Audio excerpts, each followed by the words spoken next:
वंदे मातरम. मी आझाद पवार. तर 26 जानेवारी आणि 15 ऑगस्ट मध्ये फरक काय आहे?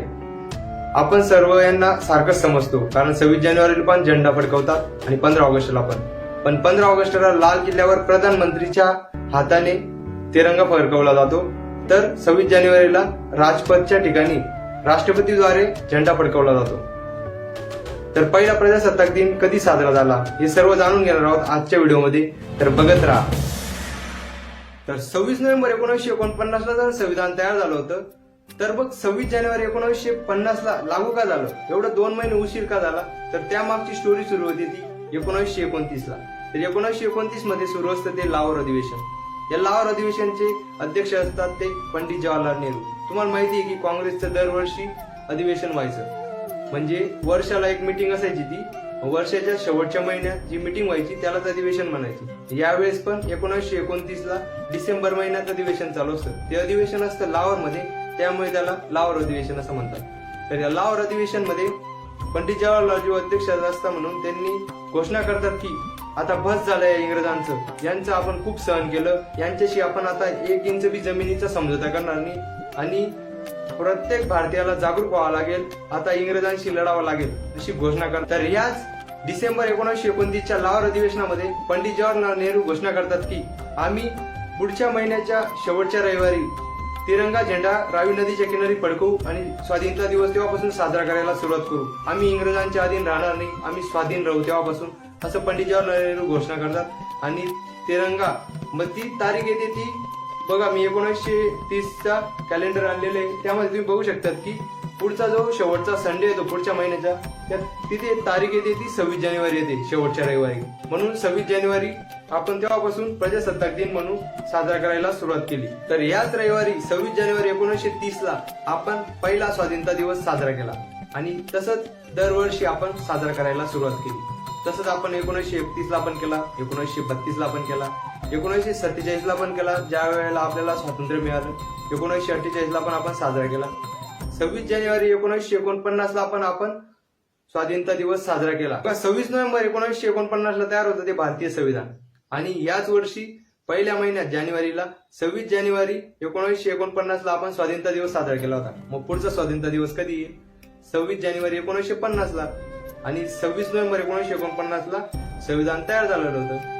तर मग इथे गाडी फसल्यामुळे बघा की, कारण जेव्हापासून 1930 पासून आपण स्वाधीनता दिवस साजरा करत होतो, तिथे काय म्हटलंय की आपण स्वतःच्या अधीन आहोत, पण संविधान लागू होणार तेव्हापासून संविधान काय म्हणेल की तुम्ही माझ्या अधीन याल, कारण संविधानच तुम्हाला अधिकार देतं ना, तुम्ही काय करावं काय नाही करावं.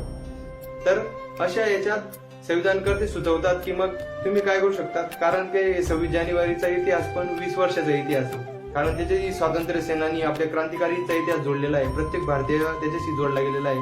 तर याचं पण महत्व कमी नाही, त्यामुळे संविधानकर्ते सुचवतात की 26 नोव्हेंबर 1949 ला आपण संविधान दिन म्हणून साजरा करू आणि 26 जानेवारी 1950 ला 2 महिन्यानंतर पुढच्या वर्षी आपण प्रजासत्ताक दिन आणि त्याच दिवशी संविधान पण लागू करू आणि प्रजासत्ताक दिन म्हणून साजरा करायला सुरुवात करू. ही त्यामागची स्टोरी होती.